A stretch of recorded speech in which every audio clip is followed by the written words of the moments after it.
tout le monde. J'espère que vous avez eu un bon dîner. Il est 13 heures, alors nous allons commencer la séance aujourd'hui.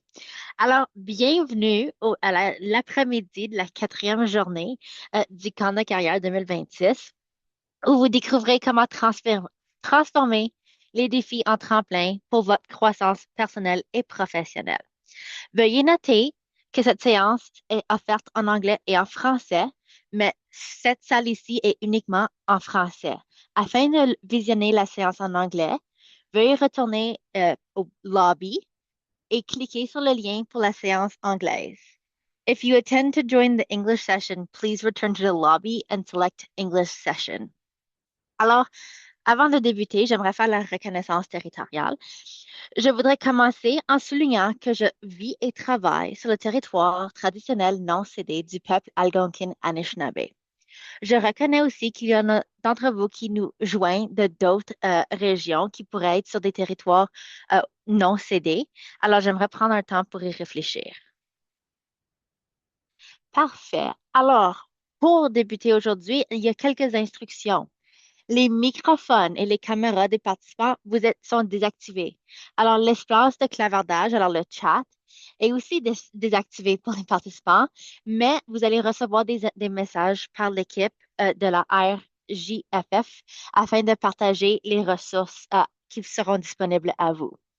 Veuillez utiliser la fonction Q&R pour poser vos questions. Vous pouvez voter pour une question à laquelle vous voulez savoir la réponse en appuyant le pouce en l'air.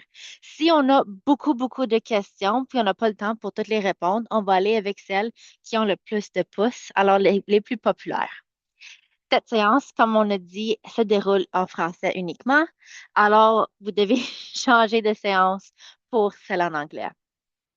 Toutes les sessions seront enregistrées et seront disponibles sur YouTube de FIN et RJFF dans les 24 heures suivant la session. Alors, demain ou lundi, on ne travaille pas la fin de semaine.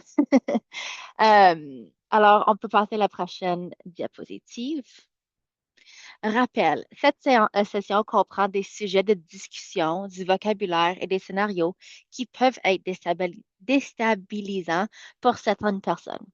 N'hésitez pas à faire des pauses si nécessaire.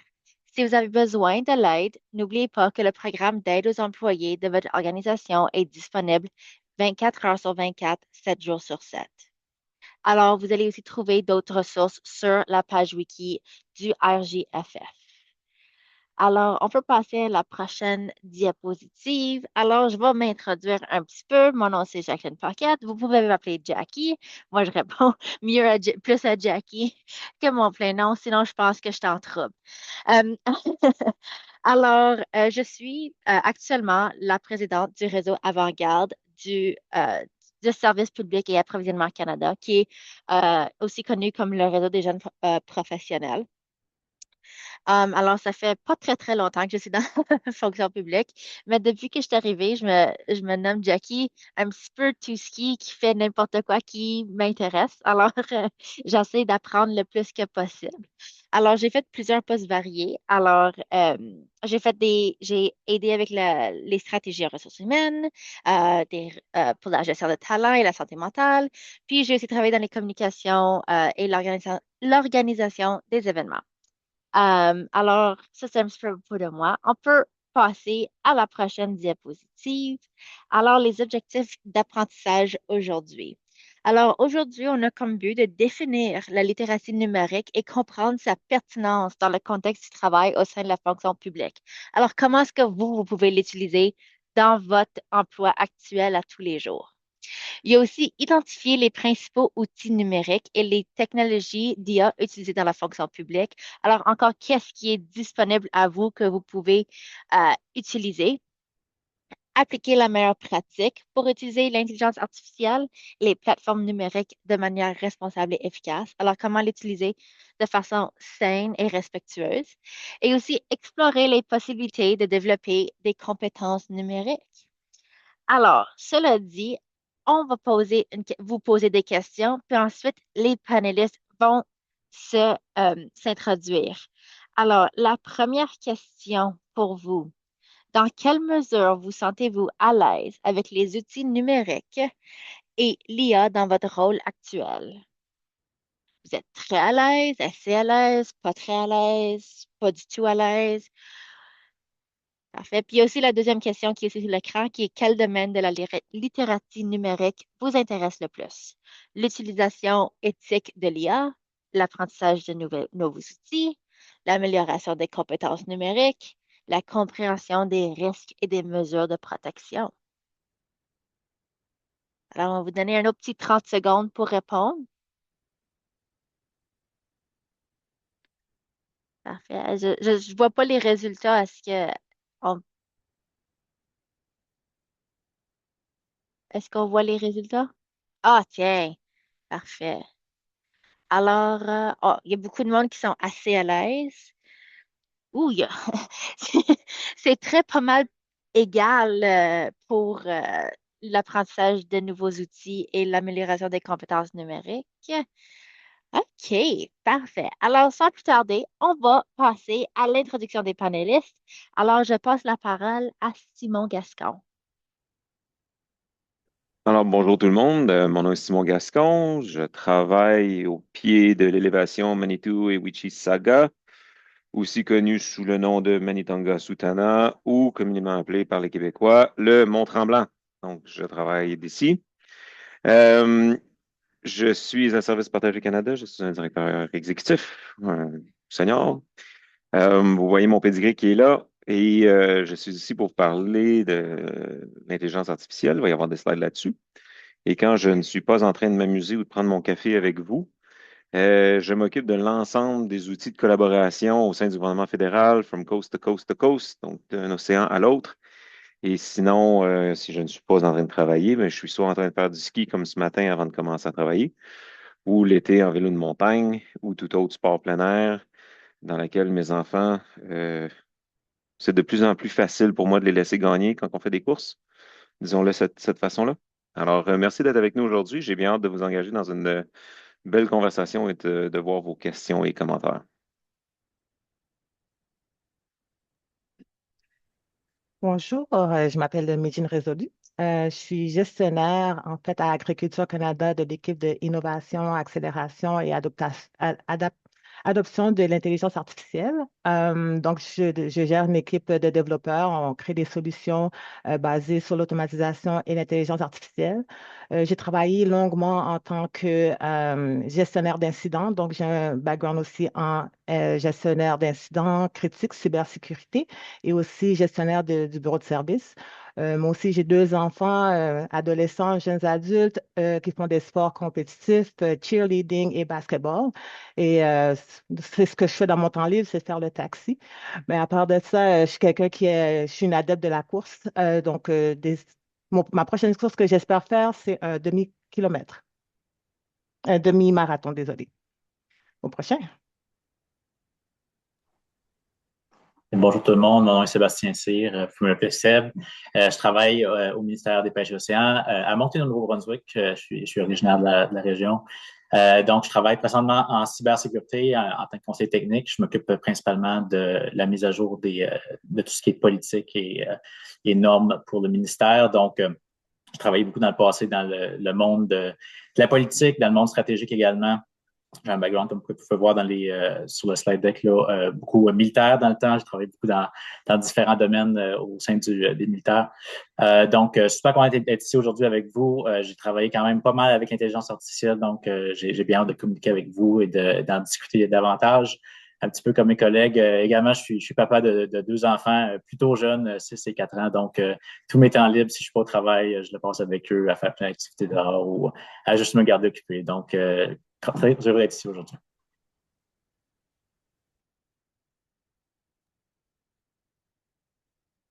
Et donc, on va commencer en parlant d'une petite définition de la littératie numérique.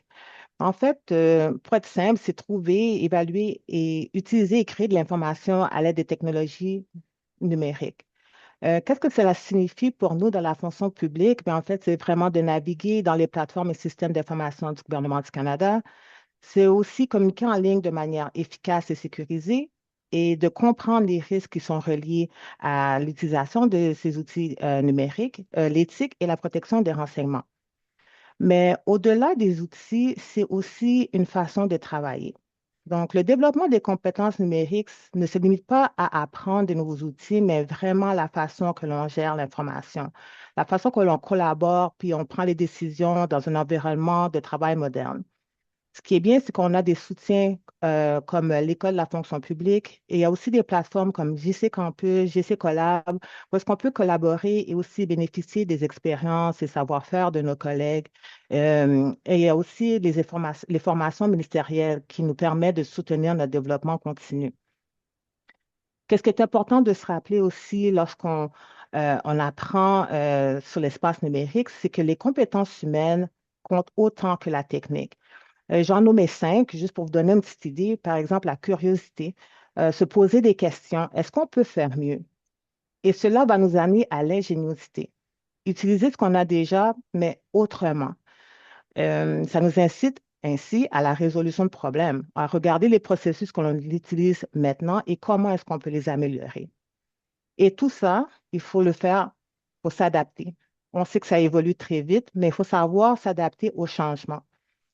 Et finalement, un des items les plus importants, c'est le jugement éthique. C'est ancré dans les valeurs de la fonction publique, ce qui inclut l'intégrité, le respect, la responsabilisation et l'intendance. Et pourquoi c'est important? Bien, combiner ces deux, les compétences numériques ainsi que les valeurs publiques, ça renforce la crédibilité, la confiance, mais aussi notre propre résilience professionnelle.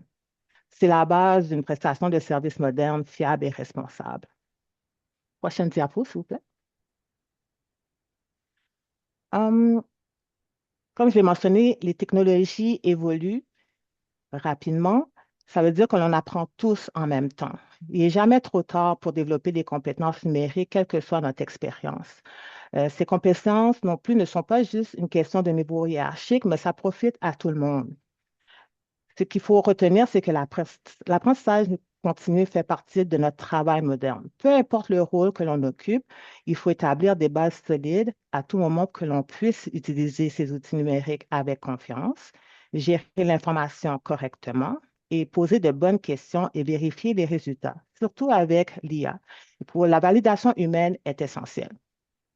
Dans les rôles intermédiaires et supérieurs, comme au niveau exécutif ou gestionnaire, sont là pour nous soutenir et nous guider, nous permettre d'expérimenter en nous donnant un environnement sécuritaire et des outils nous permettant de le faire, et aussi avec des données qui sont moins sensibles, qui nous permettent un peu d'espace à l'erreur.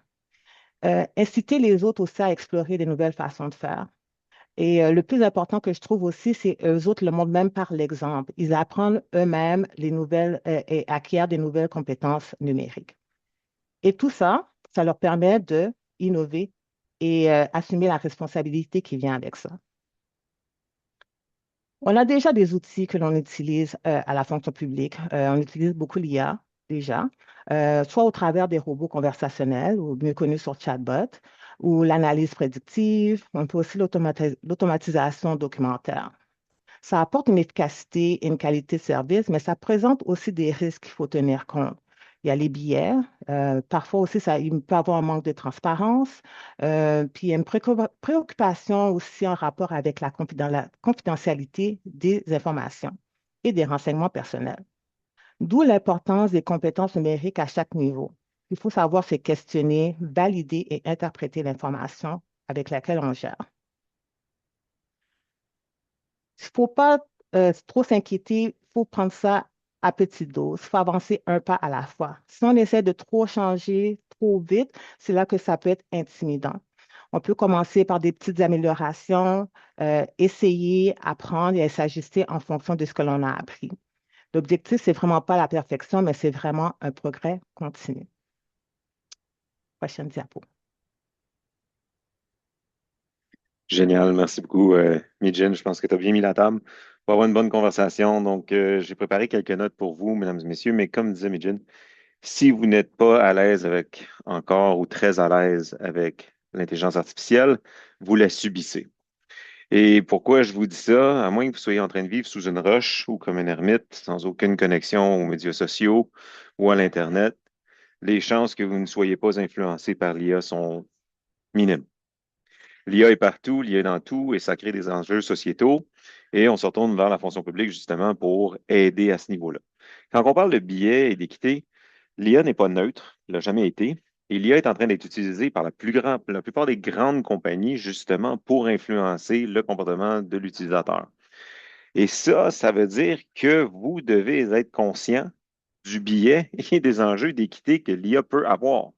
Si je fais des recherches sur MAGA, Donald Trump, sur Proud Boys, etc., mais qu'est-ce qui va se passer dans mes médias sociaux, dans mon feed d'informations et tout ça? L'IA va reconnaître mes intérêts, va m'envoyer ça. Ce qui amène certains enjeux de polarisation. L'autre chose, l'IA ne peut pas être neutre ni faire feu de tout biais parce que nous le sommes nous-mêmes. Et comme ce sont des gens comme nous qui l'avons programmé, mais ça donne des enjeux. Je vous donne un exemple. Pensez à un génie, une personne qui est reconnue pour avoir fait preuve de génie durant son existence. Pensez à ce que cette personne-là a de l'air. J'ose imaginer, pas que je me prête des intérêts ou des capacités de médium, mais vous n'êtes pas en train de penser à quelqu'un genre Einstein, les cheveux un peu fous, peut-être aussi une personne en chaise roulante avec une capacité intellectuelle fantastique, etc., etc. Est-ce qu'il y a quelqu'un qui a pensé à Gladys West? Est-ce qu'il y a quelqu'un qui a pensé à la dame qui a créé le GPS? Donc, si vous n'y avez pas pensé, est-ce que c'est par un biais? Est-ce que c'est par obsolescence? Est-ce que c'est par juste idée préconçue? Et n'oubliez pas que c'est vos collègues qui créent les enjeux ou les protocoles d'IA, les configurations. Je pourrais vous poser une question aussi un peu plus proche de mes intérêts personnels ou du moins plus à mon niveau intellectuel, comme par exemple, qui est le meilleur skieur de l'histoire olympique de skieur alpin? Là, vous allez penser, ah, ben, c'est-tu Lindsey Vonn qui fait un comeback? C'est-tu Nicolas Shifrin? Non, non, c'était un monsieur qui s'appelait Ketil André Admot, qui avait eu au-dessus de 8 médailles olympiques, qui avait un des plus grands palmarès de combiné olympique championnat du monde. Donc, il faut faire attention à ces billets-là. Puis là, j'utilise des exemples un peu farfelus, un peu ben, quand, tout de même concrets, mais quand même un peu à l'extérieur de nos vies de tous les jours. Je vais en utiliser un beaucoup plus concret. Euh, Si vous n'avez pas commencé à magasiner des voitures et magasiner aussi le prix de rachat de votre voiture en utilisant les outils d'IA, vous manquez le bateau. Si vous pensez investir et vous parlez avec des conseillers financiers, puis vous n'allez pas chercher un peu d'informations à travers des outils d'intelligence artificielle, vous allez manquer des opportunités. J'ai eu la chance d'expérimenter ça avec Copilot, justement, pour mes investissements, compte tenu du contexte géopolitique, économique. Les finances m'intéressent beaucoup. J'avais demandé à Copilot certaines recommandations, etc. L'ensemble des recommandations reçues étaient très bien, étaient bonnes, mais c'était toutes des fonds négociés en bourse américains. Puis je ne l'aurais pas su jusqu'à temps d'avoir parlé avec mon conseiller financier en me disant, écoute, dans tel domaine, voici des fonds qui m'intéressent. Et puis là, il a été capable de transposer ça en fonds canadiens qui sont exactement virtuellement la même chose. Puis ça, c'est un biais simple de l'IA. Pourquoi que, compte tenu de mon contexte étant canadien, francophone, est-ce qu'on ne va pas proposer des choses à l'intérieur de... Donc, l'équité en IA, c'est une obligation démocratique et il faut faire très attention de bien s'y soumettre. Au niveau de la transparence est primordiale parce que vous ne pouvez pas dire, ah, ben, c'est l'IA qui me l'a dit. C'est pour ça que j'ai pris la décision. Ça serait beaucoup trop facile. Par contre, j'aime bien un petit modèle, puis j'attire votre attention sur un petit modèle à 7 niveaux. Les 7 niveaux de décision ou de gouvernance de décision en utilisant l'intelligence artificielle. Donc, un niveau de décision où est-ce que l'intelligence artificielle prend des décisions de façon autonome. Je vous donne un exemple. J'aime bien, moi, avec Waze ou avec Google Maps, quand on me propose, ah, Monsieur Gascon, vous êtes en train de voyager, vous allez au Nouveau-Brunswick, voir votre belle famille. Les restaurants qui semblent être vos favoris sont ceux-ci, puis voici où sont rendus. Fantastique. Continue de m'en envoyer, j'adore. Ça m'empêche d'avoir à chercher et de perdre du temps. Par contre, des fois, c'est bien de me proposer des choses, mais au niveau 6, je veux pouvoir faire fi ou décider d'accepter ou non les propositions de l'IA. Donc, On me propose des choses, je fais du monitoring, mais c'est moi qui décide en bout de ligne et qui approuve oui ou non si on prend cette décision-là. Souvent, quand je vais faire des notes de brefage, c'est ce qui risque d'arriver. Euh, je peux demander à l'IA de faire des choses. Remplis-moi un template. Par contre, je dois l'approuver. Je ne veux pas nécessairement simplement m'y fier, à moins que ce soit un template aussi simple que je laisse l'IA faire. Par contre, l'IA peut recommander des choses et ensuite de ça, l'humain décide. Je vous donne un exemple. Je parlais avec des amis ici à Tremblant, des parents de ski. La prévisibilité de l'impact d'un scan par rapport à des maladies graves revues par l'IA a augmenté énormément.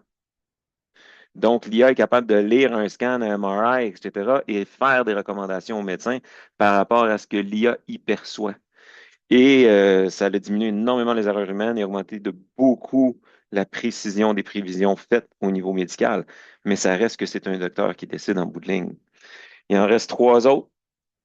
L'AI qui informe et l'humain prend ces informations-là et fait le raisonnement par la suite. Donc, je demande souvent, moi, je vais utiliser mon ami Copilot. On se parle comme si on était des amis maintenant, il me connaît.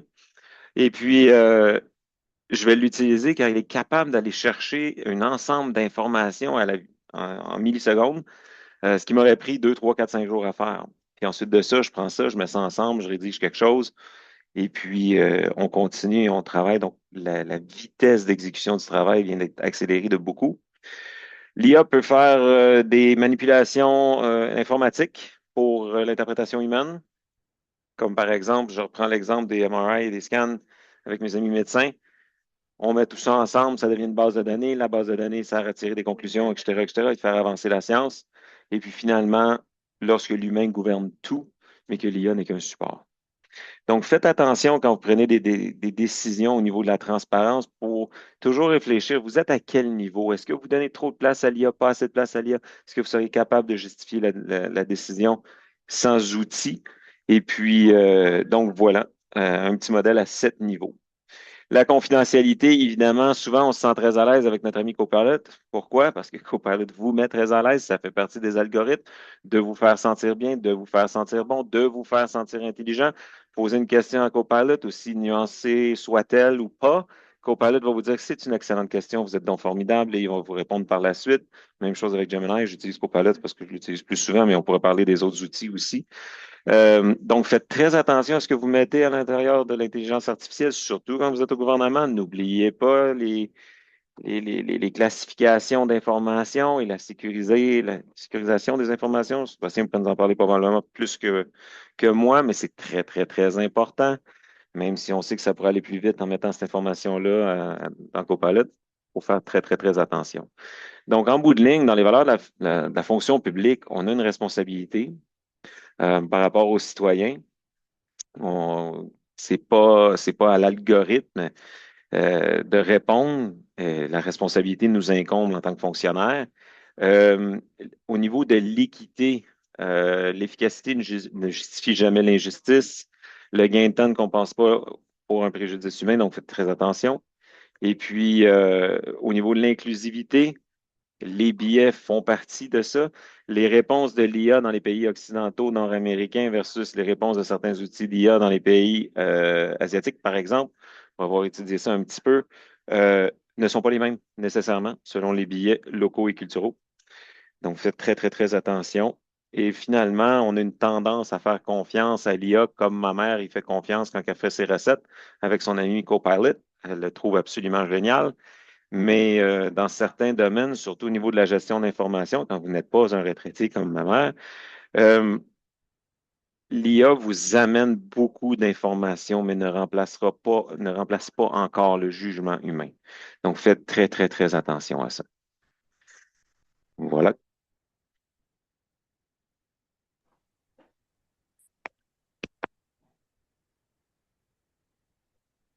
Prochaine diapo. Merci. Donc, je vais vous parler un petit peu, présenter quelques meilleures pratiques pour l'utilisation d'intelligence artificielle, des outils numériques. On parle d'ici intelligence artificielle et chatbots, mais aussi des outils que vous utilisez dans la vie de tous les jours. Certains conseils au niveau de la collaboration, d'accessibilité également, puis je vais vous donner un petit peu des exemples par rapport à des places que moi, je vous dirais de faire attention en tant que fonctionnaire, en tant qu'expert en cybersécurité, mais aussi dans votre vie de tous les jours.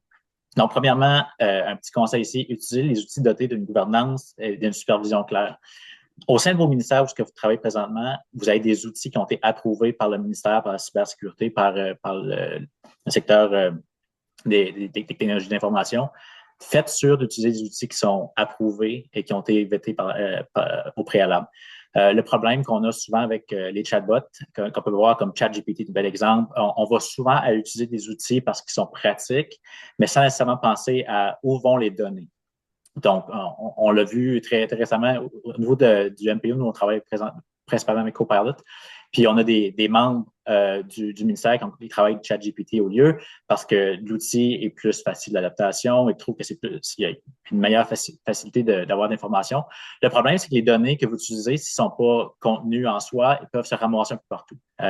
Les centres des serveurs de données pour ChatGPT, par exemple, peuvent être aux États-Unis, peuvent être dans un autre pays, puis on n'a pas un contrôle là-dessus. Donc, ce que vous mettez dans le système comme tel peut se ramasser un petit peu dans les mains d'un acteur qui ne devrait pas avoir accès à ces informations-là. Et c'est souvent quand on parle d'informations privées, de choses confidentielles, il faut faire très, très attention des outils qu'on utilise et comment on les utilise également. Simon en a parlé tantôt assez en profondeur. Il faut vraiment faire attention à se limiter à ce qui vous est autorisé au sein de vos ministères respectifs puis au sein du gouvernement du Canada. Donc, faites attention à ça. Puis là, on parle bien sûr de l'intelligence artificielle, mais ça va d'emblée avec tous les autres logiciels que vous utilisez au sein de vos ministères. Je voudrais le rappeler comme que Simon et Jill l'ont fait tantôt. L'intelligence artificielle n'est pas une finalité en soi, c'est un outil qu'on utilise. C'est un outil, puis c'est pas un outil qui est toujours à 100% correct. Donc, valider les résultats à l'aide du jugement humain. Dans la vie de tous les jours, j'utilise l'IA, là, je dirais, à longueur de journée, aussi bien au travail que dans ma vie personnelle. Là. Recherche de recettes de sauce spaghetti. Le soir, me faire un plan je prends une crise existentielle, faire un plan de 5 ans sur où ce que je veux que ma carrière aille, regarder les meilleurs vélos de montagne, des choses comme ça. Vous voyez, c'est un outil qui va synthétiser beaucoup d'informations avec ce qui est disponible, mais ça reste à la base un outil. Puis les sources qui sont utilisées doivent être regardées. Présentement, là, comme que je disais tantôt, je travaille sur refaire des politiques au niveau de la cybersécurité, au niveau de mon ministère. Puis souvent, c'est faire une synthèse de l'information qui est disponible au sein du Conseil du Trésor, au sein du gouvernement du Canada, puis des meilleures pratiques également. Puis l'intelligence artificielle peut être un super bon outil pour ça parce que ça traite d'informations très, très rapidement. Quelque chose qui me prendrait une semaine peut prendre 15 secondes dans l'intelligence artificielle. Par contre, il faut vérifier les sources. Il faut s'assurer que qu'est-ce qui est proposé, qu'est-ce qu'on met en pratique au niveau des politiques, tout ça, soit bel et bien vérifié par un être humain avant pour s'assurer qu'il n'y ait pas d'erreurs, de biais, de problèmes éthiques ou tout ce qui peut venir avec ça ou de mauvaises données qui sont utilisées. Donc, faites très attention à comment vous l'utilisez. Puis, souvenez-vous que c'est un outil pour vous faciliter la tâche et pas pour faire le travail au complet pour vous. Il faut vraiment faire attention à ça. Puis, informez-vous régulièrement des mises à jour et des risques. Bon, vos départements de cybersécurité, vos départements de gestion d'information au sein de vos ministères vont vous donner des mises à jour régulières, espérons-le, sur quoi que vous pouvez utiliser, qu'est-ce que vous ne pouvez pas utiliser, quoi faire attention, où on s'en va de l'avant avec les différents risques. S'il y a des mises à jour au niveau de l'accessibilité à certains logiciels, ça va l'expliquer. Donc, faites sûr d'être à jour dans ce qui se passe aussi. Je voudrais mentionner un petit peu comme Simon l'a dit tantôt, c'est un super bon point. L'intelligence artificielle est ici. Là. Ça se passe, ça va vite. Puis en tant que fonctionnaire au niveau fédéral, même provincial également, on ne peut pas s'asseoir sur nos lauriers puis se laisser passer par les événements. Le reste du monde ne va pas arrêter pour nous. Il faut prendre avantage de ces outils-là puis les utiliser à leur pleine capacité pour offrir une prestation de service aux Canadiens qui est à ce qu'ils demandent ultimement. Donc, utilisez les outils le plus possible dans l'ensemble que vous avez. Puis si vous n'êtes pas nécessairement certain comment utiliser les outils, comme on dit en bon français et anglais, Google is your friend. Vous pouvez très facilement trouver comment utiliser les outils. Puis même les chatbots que vous avez peuvent vous en expliquer un petit peu sur les capacités qu'ils ont eux-mêmes. Donc, l'important, c'est d'être vraiment curieux, de pousser les limites un petit peu d'intelligence artificielle, de voir comment vous pouvez l'utiliser dans la limite de votre travail, bien évidemment. Au niveau de la collaboration maintenant, Assurez-vous de collaborer avec les gens qui vous entourent quand on utilise les logiciels, les plateformes technologiques, les outils d'intelligence artificielle. Souvent, comme on l'a dit tantôt, avoir une perspective différente et pas toujours travailler en silo va donner à votre modèle une meilleure capacité d'analyser l'information au niveau du ministère. Ce ne sera pas seulement une perspective des choses, mais ça peut avoir une meilleure compréhension globale, comment analyser l'information. Donc, c'est super important d'utiliser en collaboration avec les autres équipes les informations et les logiciels qui sont disponibles. Ça en va de soi là, pour des outils comme SharePoint, par exemple, ou tout ce qui est outil de gestion d'information au sein de vos ministères. Faites sûr que si l'outil est là, et que les autres gens l'utilisent autour de vous, utilisez-le également, ça va déterminer la pleine capacité de ces outils-là. Puis accessibilité également, on ne se cachera pas, notre raison d'être en tant que fonctionnaire, c'est de faire une prestation de service aux Canadiens. Peu importe votre domaine, là, ça finit toujours par servir les citoyens. Donc, vous voulez assurer que les outils qu'on met en place, qu'on utilise, soient accessibles pour tous, aussi bien pour les employés à l'interne, pour les services internes, que pour les services que vous offrez aux gens. Donc, assurez-vous de ne pas garder ça pour vous. Là, s'il y a des bonnes idées, des meilleures pratiques que vous pouvez mettre en place, des outils que vous croyez qui peuvent innover au sein de vos ministères, partagez ces idées-là, puis développez-les pour donner un meilleur résultat ultimement. Donc, c'est ce que je voulais vous apporter ici. Mais le gros point à se souvenir, c'est vraiment des outils qui sont là. C'est des outils et non une finalité en soi. Donc, assurez-vous de bien utiliser, mais gardez toujours un petit grain de sel là, par rapport aux détails qui sont donnés à la fin de la journée. Donc, ça va être tout pour cette diapo ici. Merci. Donc, si on retourne aux compétences numériques au GC, donc là, vous écoutez les Mijin de ce monde, les Sébastien Cyr de ce monde, et puis là, vous vous dites, mais mon Dieu, OK, ça, c'est du monde brillant, puis moi, l'IA, je suis pas aussi familier, vous vous retrouver dans le même bateau que moi. Par contre, je suis là pour vous rassurer. Pourquoi? Parce que la littératie numérique, c'est pas d'être bon en technologie. On n'a pas besoin de tout devenir des TI, là. On a besoin de PA, AS, CA, PM, ES, EC, je suis vieux, c'est EC maintenant. Puis dites-vous une chose, quand que l'automatisation a commencé, quand moi j'étais au bac, on pensait que les emplois, surtout réguliers et répétitifs, allaient être remplacés par les machines. Là, on s'est rendu compte éventuellement qu'avec la technologie, oups, un pilote d'hélicoptère et puis un caméraman venait d'être remplacé par un drone utilisé par un journaliste. Puis là, l'IA amène ça à un autre niveau. Puis là, on se demande des fois, c'est-tu vraiment le pape qui porte un manteau de rapper et qui est en train de fumer un joint ou c'est-tu vraiment une image de l'IA? J'utilise des exemples assez provocateurs juste pour vous faire réfléchir parce que c'est les enjeux qu'on est en train de vivre avec l'IA. Qu'est-ce qu'il y a? Qu'est-ce qui n'est pas l'IA? Non, non, non, mon Facebook qui est tout à fait objectif, pas pantoute. C'est très, très, très important. Pour vous donner un exemple, pour contrecarrer ça, moi, j'ai des applications, j'adore les nouvelles, j'adore lire mes nouvelles. Donc, pour essayer de rester, maintenir une certaine objectivité, mais j'ai évidemment la presse, Radio-Canada, CTV News, Google News. Puis là, après ça, j'ai été chercher Fox News, Al Jazeera, BBC, Associated Press. Et puis quand je vois qu'il y a un sujet qui transcende certaines frontières, je vais aller m'amuser à lire quelles sont les autres perspectives. Donc, c'est le genre de contournement qu'on fait. En fait, comme il y avait un article, justement, je lisais ce matin, là, comme quoi au UK, on est en train de, attendez une minute, je vais vous retrouver exactement le titre de cet article qui était vraiment très, très, très intéressant parce qu'ils sont en train de mettre une nouvelle initiative sur pied. Ils viennent d'annoncer des réformes à la fonction publique civile qui s'intitule Bouger rapidement et on répare des choses. Move fast and fix things. Désolé pour la traduction on the fly. Et puis,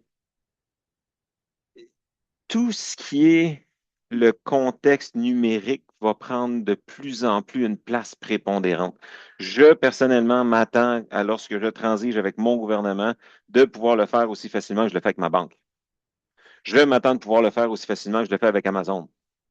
Et pour ça, la littératie numérique va devenir de plus en plus importante et nous devons bien la gérer. L'UNESCO citait la littératie numérique, qui est la capacité d'utiliser les technologies numériques avec confiance, très important, esprit critique et créativité. Donc, c'est primordial que les gens s'enlèvent un peu de pression parce que des fois, il s'agit juste de l'utiliser. C'est comme dans les arts martiaux, pour ceux qui en ont fait, la ceinture la plus difficile à obtenir, c'est la ceinture blanche. Le fait de rentrer dans un dojo, de mettre un kimono, de mettre une ceinture blanche autour de sa taille, c'est la partie la plus difficile. Monter jusqu'à la noire, évidemment, demande rigueur et pratique. Au niveau de la responsabilité numérique, donc faire des bons choix, même quand personne ne regarde, pour couper les coins ronds, faire attention à l'ensemble des valeurs dont on a discuté, les commentaires de Miguel et de Sébastien aussi par rapport à ça. Très, très, très important. On veut utiliser les technologies de manière éthique, sécuritaire et durable. La sécurité au niveau de l'informatique, c'est pas compliqué. Tout ce que vous faites peut être vu quelque part. Dites-vous ça. Si Sébastien travaille en sécurité, tout ce qu'on fait en ligne dans son ministère, il y a quelqu'un dans l'équipe pas loin de Sébastien qui peut le voir. Donc, l'éthique, ça devient vraiment, c'est plus une menace, ça devrait être un état de soi. Je sais que quand personne ne me regarde ou je pense que personne ne me regarde, je fais les bons choix de la bonne façon. Dans mon travail, en respectant les règles et en pensant aussi aux personnes qui sont concernées par ce que je fais. Au niveau de la gestion de l'information, pas besoin d'être des experts en données, mais vous devez être des responsables, des utilisateurs d'informations qui sont responsables. Il y a de la classification d'informations, il y a de la sécurité d'informations, il y a les politiques de rétention d'informations, mais si vous n'êtes pas sûr, référez-vous aux spécialistes. Le domaine de la gestion d'informations, pour avoir une équipe qui s'en occupe dans mes groupes, c'est fascinant. Mais c'est souvent quelque chose à laquelle on ne pense pas du début. Mais si c'est pas bien organisé au début, c'est comme la santé. Si vous n'en prenez pas soin tôt dans votre vie, vous allez éventuellement payer plus tard. La gestion de l'information en milieu organisationnel, c'est la meilleure analogie que je peux vous donner. Les interactions inclusives, on en a parlé, je pense, de long en large, que ce soit au niveau de l'accessibilité, l'inclusivité, l'équitabilité. Je vous dirais que ça doit fonctionner pour tout le monde. Donc, si vous êtes en groupe de travail et puis c'est vraiment, il y a deux, trois personnes qui sont ultra compétentes dans l'utilisation des outils, il faut inclure les autres. Il faut amener aussi la réflexion, il faut voir avec les gens où est-ce qu'on veut amener cette divergence d'aptitude et de capacité pour que ça devienne accessible à tous. Parce que l'accessibilité, c'est pas une faveur qu'on fait à personne. Dans tout, l'accessibilité n'est pas une faveur, c'est une question d'équité et d'efficacité d'équipe. Et plus les gens se sentent partie pris, plus vous allez être efficace. C'est une règle de base de gestion. Donc, l'accessibilité numérique qui vise à rendre les contenus utilisables par tous, quels que soient les contextes ou les capacités, c'est important. Vigilance en cybersécurité, je m'y avance, mais vraiment, je serais déférent aux opinions de Sébastien là-dessus. Mais c'est pas une question de devenir paranoïaque avec ça, mais c'est une question de bonnes habitudes et de saines habitudes. Donc, la plupart des incidents commencent avec un petit clic innocent. La fois, l'année passée, que je me suis fait prendre par un phishing email, j'avais cliqué dessus. Oui, Sébastien, tu ris, là, mais j'étais fatigué, puis c'était la fin de la journée, puis j'ai Ça reçu le arrive. phishing email et j'ai cliqué dessus. Donc, il y a des campagnes de sensibilisation, c'est important, mais pour nous autres aussi, c'est très, très important. Quand quelqu'un m'appelle et me demande, j'ai reçu un courriel, ça dit telle affaire, puis ça a tellement d'informations sur moi, ben oui, mais ça me prend 30 secondes, je vais avoir le même nombre d'informations sur tout, puis je vais t'envoyer un courriel très semblable, c'est du phishing. Faites attention à ce que vous mettez sur les médias sociaux, ce que vous mettez en ligne, ce que vous partagez. Les cookies aussi, quand comme le dernier update là, de Apple, du iOS, apparemment, il y a des gens qui sont inondés de courriels non voulus. Ça vient avec. Faites attention à votre hygiène informatique. Donc, c'est très, très, très important. Puis, continuez d'améliorer vous-même, votre travail, vos collaborations par rapport au numérique. Notre gouvernement s'en va vers ça. On a il l'appelle, je pense, le dehors de l'IA, où on a un champion de l'IA au sein du gouvernement. On voit que le service partagé va prendre un rôle prépondérant avec l'IA à l'ensemble du gouvernement. Il y a un sous-ministre adjoint de l'IA au bureau du conseil privé, justement pour faire le pont entre le gouvernement canadien et les gouvernements des autres pays, l'Europe étant très avancée dans le domaine, pour ramener les meilleures pratiques au sein du Canada, pour garantir et nous réconforter dans la confiance qu'on peut porter à ces outils au sein du gouvernement canadien et au sein du Canada en général. Donc voilà, j'espère que ça répond à l'ensemble de ce qui est dit, mais si je peux vous laisser avec une chose, c'est que votre valeur professionnelle ne repose pas sur votre maîtrise parfaite des outils, mais sur votre capacité d'apprendre. Ça n'a pas changé au fil du temps. Et agir de façon responsable, en collaboration et à collaborer avec confiance dans un environnement numérique devient un peu la nouvelle réalité de l'ensemble des gens qui travaillent au sein de la fonction publique, du moins dans le domaine de l'information. Alors, merci. Donc, pour les compétences numériques que Simon vient de présenter, il y a aussi des exemples un peu de comment on peut développer certaines de ces compétences-là. Voici un exemple ici d'amélioration continue. Je ne vais pas m'attarder trop sur cette diapositive ici parce qu'on va en parler là, par la suite là, dans le dialogue plus souvent, mais ultimement, pour chacune de ces compétences-là que vous voyez sur le code QR, on peut vous expliquer un petit peu plus les compétences clés, façon de montrer ces compétences également. L'amélioration continue au sein du gouvernement est super importante. Comme que je l'ai dit tantôt, on ne peut pas s'asseoir sur nos lauriers. Le statu quo n'est pas acceptable. Donc, il faut vraiment qu'en tant qu'individu, que vous améliorez votre littératie numérique ultimement. Il y a plusieurs compétences que vous pouvez voir ici, là, pensée critique, autonomie, adaptabilité, pensée créative, rétroaction, apprentissage autodirigé. Ce que je peux vous dire par rapport à ça, c'est que soyez curieux, lisez beaucoup, soyez intéressés par ce qui se passe autour de vous au niveau des innovations stratégiques, des outils disponibles également, puis prenez avantage le plus possible de ces outils-là pour améliorer votre capacité en tant que gestionnaire pour livrer une prestation de service ultimement. Donc, plusieurs choses que vous pouvez faire ici, comme que j'ai expliqué. Ultimement, là, analysez beaucoup l'information, voyez ce qui est en place, soyez curieux, puis surtout, lisez beaucoup. Je le dis pas assez souvent, on a tendance à utiliser l'intelligence artificielle comme un peu un shortcut. On sauve du temps en écrivant, mais ultimement, c'est un peu contre-intuitif. On devrait l'utiliser pour avoir une meilleure capacité de lecture, de pouvoir synthétiser l'information plus ça. Comme vous pouvez voir ici, là, je voulais juste faire un petit parallèle avec quelque chose qu'on fait beaucoup à notre niveau.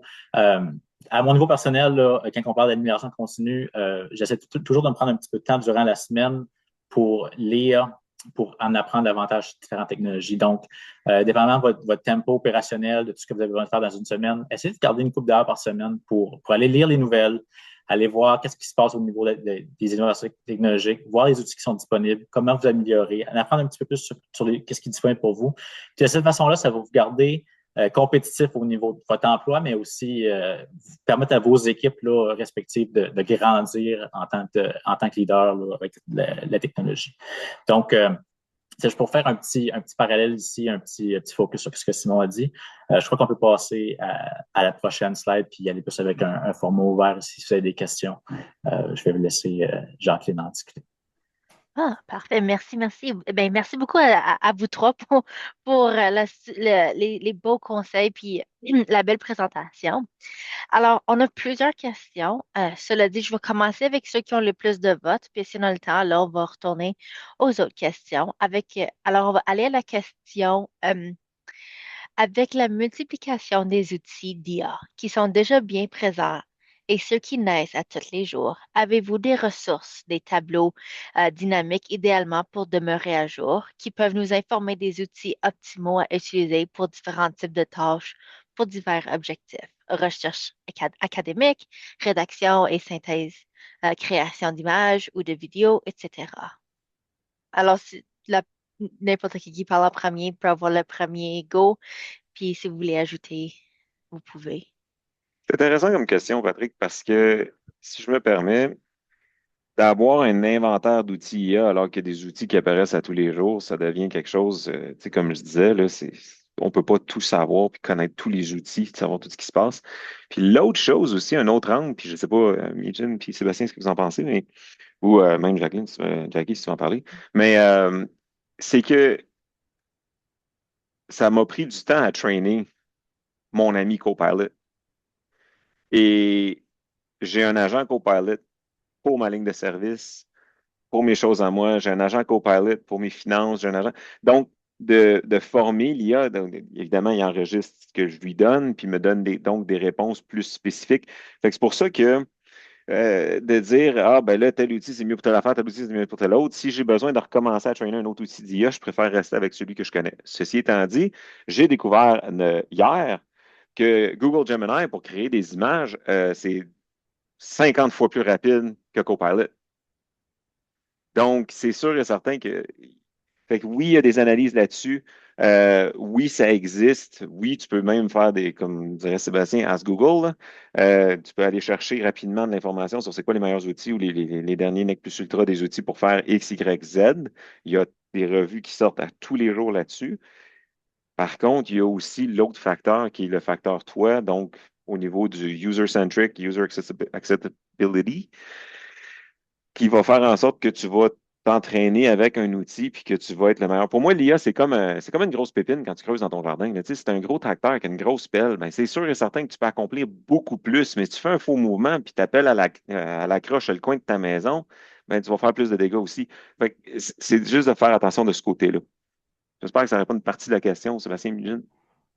Je suis d'accord avec toi, Simon. Je fais un peu la même chose. J'ai certains agents et AI que je veux utiliser pour certaines tâches spécifiques, mais dans mon cas aussi, tu sais, j'ai certains patois, certaines tournures de phrases que je vais utiliser des fois, certaines façons de voir les choses que l'IA, comme agent que je vais utiliser, va s'habituer à la langue, puis va vraiment sortir ce que j'ai besoin comme information selon ce que j'y demande. Donc, l'entraîner va faire plus une grosse différence, selon moi, dans certains aspects que de trouver un autre outil qui est meilleur. Ce que je voudrais vous dire, par exemple, c'est utiliser les outils qui ont été approuvés par votre ministère. En partant, ça, c'est une grosse affaire au sein du gouvernement du Canada. Et pas chercher des outils que vous n'avez pas le droit d'utiliser parce que ça va créer des problèmes substantifs. Là. Donc, vous voyez ce qui est disponible à l'intérieur de vos ministères. Puis, s'il y a des agents spécifiques pour certaines tâches, par exemple, je travaille beaucoup dans le monde de l'analyse des politiques. Donc, il y a des agents qui t'aident à écrire des politiques. Ça, c'est spécifique à ça. Ça connaît un peu plus les politiques au niveau du gouvernement du Canada. Donc, ça, c'est des outils qu'on peut aller chercher à l'interne. Radio est un bel exemple, par contre. Mais choisissez des choses qui sont vraiment disponibles, que vous avez le droit d'utiliser à votre niveau. Mais comme que Simon dit, plus qu'on l'utilise, plus qu'il s'adapte à nous, puis plus qu'il peut être capable de donner une réponse qui fait du sens. Mais soyez bien évidemment conscient qu'il peut y avoir des biais par rapport à ce que vous demandez aussi. Donc, vérifiez vos sources. Oui, je n'ajouterais pas trop non plus. C'est la même chose aussi. Moi, mon approche, c'est vraiment de focuser sur un outil à la fois parce que c'est tellement vaste. Puis si on commence à regarder tout ce qu'il y a de disponible, ça peut devenir intimidant. Donc, prendre le temps de spécifier sur un outil en particulier, de l'entraîner, puis de le faire, en fait, que ce soit effectif dans notre domaine du travail, c'est la place où est-ce qu'on passe le plus de temps, à mon avis, où est-ce qu'on peut vraiment utiliser un outil d'intelligence artificielle. Donc, ça serait mon approche. Donc, on n'a pas de tableau nécessairement, en fait, pour les outils. IA. On a certains qu'on utilise plus pour le développement, ou est-ce qu'on focus un peu plus là-dessus, mais sinon, on essaie vraiment de réduire la vision pour se focuser sur un pour qu'on puisse le maîtriser le mieux possible. Oui, entièrement en accord avec vous trois. Admettons, il y en a beaucoup d'entre nous qui, nos ministères utilisent Copilot. Moi, je vais me fier à Copilot, c'est parce que c'est celui qui est le plus. Oui, je l'entraîne comme je donne des prompts, puis éventuellement, il apprend comment que moi, j'aime, on va dire, parler, écrire. Mais il faut tout de même qu'on qu'on- qu'on le révise. Tu sais, tu peux pas juste dire, OK, c'est l'IA qui m'a donné la réponse. Parfait, il l'écrit comme moi, alors ça doit être exactement ce que moi je veux que ça soit. Il faut toujours qu'on révise, que le souci du doute, tu sais, s'assurer que qu'est-ce qu'on est en train de produire a de l'allure. Alors, non, ouais, c'est super. Alors, on va passer à une autre question avec beaucoup, beaucoup de votes.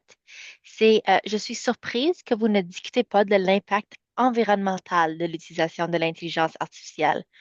On nous dit de ne pas imprimer pour sauver l'énergie et des ressources du papier, mais on encourage l'utilisation massive de l'IA. Je ne sais pas si quelqu'un veut se tenter celle-là. On n'en parle pas parce que c'était pas dans ce qu'on nous a demandé de parler de. Parfait. En gros. Euh, Ouais. Écoutez, je ne veux pas partir un débat ici, mais souvent l'évolution technologique passe par une phase où est-ce qu'il y a une empreinte écologique beaucoup plus euh, beaucoup plus grande jusqu'à temps qu'on raffine et on développe. Il y a déjà énormément d'initiatives qui sont faites parce qu'on le sait que l'IA prend beaucoup d'énergie. Au Canada, on a beaucoup d'énergie qui vient, de l'électricité qui vient à travers les sources hydroélectriques. Donc, c'est sûr et certain que ça a un impact moins grand. Par contre, les centres de données qui sont utilisés par l'IA, évidemment, sont très chauds, consomment énormément d'énergie, etc. Et on est en train d'essayer de trouver des moyens de recycler cette chaleur-là pour justement chauffer des centres-villes, etc. Il y a plein d'initiatives écologiques entourant l'IA au Canada. On est content de voir ça en Chine aussi, la même chose. Mais en ce moment, il y a une mouvance où est-ce que les accords de COP au niveau de l'environnement semblent avoir beaucoup plus de difficultés. Donc, c'est une très bonne question. Je pense que c'est une question qui est centrale. Effectivement, je disais ça en blague, mais c'est vrai qu'aujourd'hui, on était vraiment là pour focuser sur votre employabilité et l'impact de l'IA dans votre travail de tous les jours en tant que fonctionnaire, dans votre rôle ultra important que vous jouez au sein de votre ministère. Cette discussion-là au niveau de l'impact environnemental, sachant que ça évolue encore presque aussi vite, sinon même plus vite que l'IA elle-même, c'en est une qui se mérite d'être débattue, mais malheureusement, c'est pas nécessairement je pense pas que c'est le forum ici qui était prévu pour ça. Je pense, est-ce que tout le monde est en accord avec? OK. Entièrement d'accord. C'est un sujet chaud quand même, on ne se cachera pas, puis c'est super important. Je m'en souviens quand je faisais ma maîtrise à l'Université Laval, on en discutait. J'avais un cours spécifiquement sur le développement durable, quand on parle des technologies, puis on parlait beaucoup des serveurs, des centres de données, tout ça, puis comment c'est énergivore. Ça prend beaucoup, beaucoup d'énergie. Fait que, puis il y a plein de recherches et développements de fait sur le sujet pour réduire l'empreinte environnementale de ces technologies-là. Euh, mais je suis d'accord que présentement, on voit l'essor de l'intelligence artificielle, puis on l'utilise de plus en plus, puis ça vient un peu contrecarrer les efforts environnementaux qui doivent être faits là, à ce point-là. Donc, c'est pas un sujet facile, puis honnêtement, j'ai pas de réponse aujourd'hui pour comment améliorer ça comme tel, mais je sais que c'est un sujet qui est très, très discuté là, dans le monde des technologies, puis dans le monde ingénierie également. Puis je crois qu'on doit s'y attarder quand même dans l'utilisation de l'intelligence artificielle en son ensemble, en tant que société, là, pas juste au niveau du gouvernement du Canada. Si je peux juste rajouter une petite anecdote, juste pour vous faire rire un peu, mais pour vous donner une idée d'où est-ce qui explique un peu ma pensée, puis je pense celle de Sébastien avec ce qu'il vient de dire. Quand j'étais jeune, mon père avait une Pontiac parisienne. Dans sa Pontiac parisienne, il y avait un V8. Le V8 avait 106 chevaux ou 108 chevaux. Aujourd'hui, un 4 cylindres turbo peut développer au-dessus de 260 chevaux. Donc, en termes d'évolution, on espère que l'IA s'en va dans cette direction-là et je pense que c'est déjà le virage qui est amorcé. Continuez de poser la question et de pousser sur le point. Merci pour les réponses. Um, la prochaine question, c'est une question de confidentialité. Si je copie-colle un texte dans l'IA avec le nom de mon ministère, d'un individu de mon ministère, pour que l'IA retravaille mon texte et le traduise, est-ce que ça met à risque mon ministère? Avez-vous des exemples d'informations qui ne doivent absolument pas aller dans l'IA?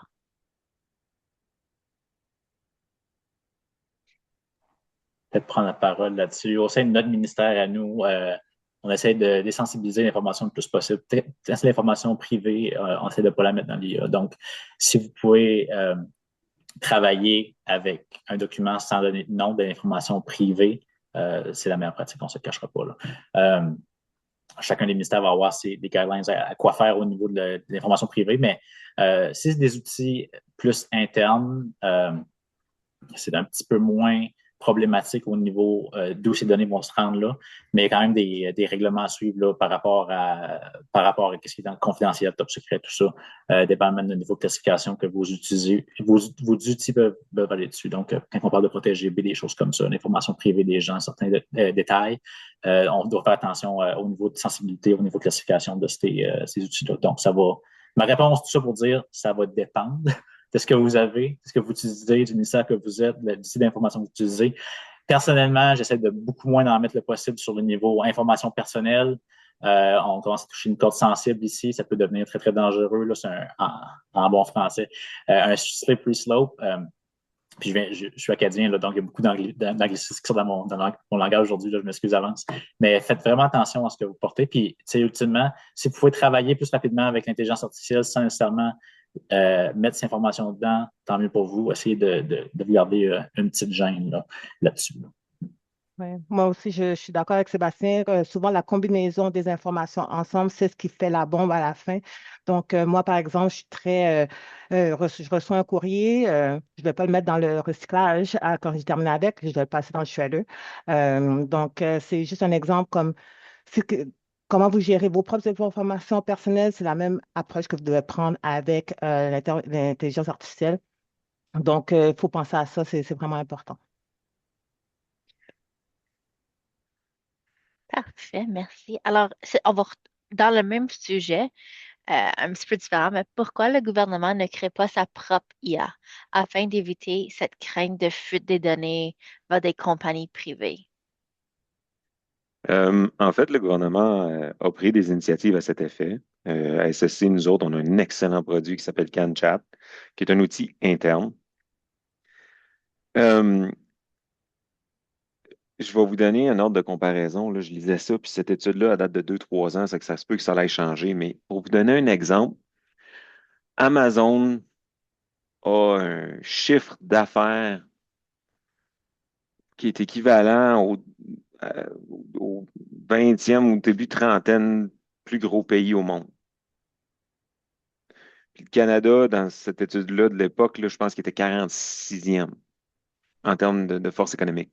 Donc, c'est sûr et certain que le gouvernement essaie de développer ses propres outils, puis essaie de mettre en place des lois et règlements qui protègent pour justement permettre à ses fonctionnaires d'utiliser et d'avoir le bénéfice de l'IA, mais à l'intérieur d'environnements beaucoup plus protégés, beaucoup plus sécuritaires. Ça reste que des Google, des Amazon, comme tu sais, tout ce qui est FANG là, c'est des capacités économiques incroyables au niveau de l'IA qui font en sorte que c'est plus une question de comment collaborer plutôt que d'essayer de recréer ce que eux peuvent faire en investissant les milliards et les milliards et les milliards de dollars que nous, au Canada, on n'a peut-être pas pour faire ça pour nos propres fonctionnaires.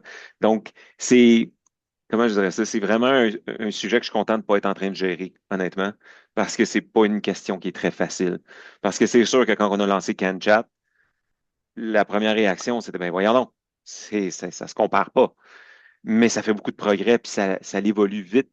Donc, puis là, on a vraiment un beau produit, un bon produit qui est plus sécuritaire que d'utiliser un produit externe comme Gemini, Copilot ou ChatGPT. Mais ça reste que c'est pas c'est un, un fin ballon qui est pas facile à gérer. Humble opinion.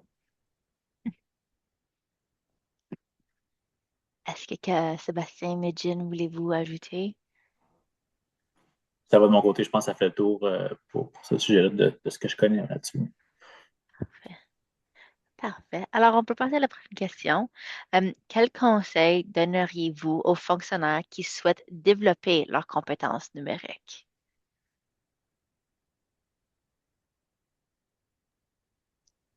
Moi, je pense que, comme je l'avais mentionné un peu plus tôt, c'est vraiment d'utiliser les outils qui sont déjà disponibles dans notre ministère. Aussi, d'avoir le support de nos gestionnaires, de pouvoir leur demander. J'aimerais ça améliorer telle compétence, de nous mettre dans des situations où est-ce qu'on peut justement les développer.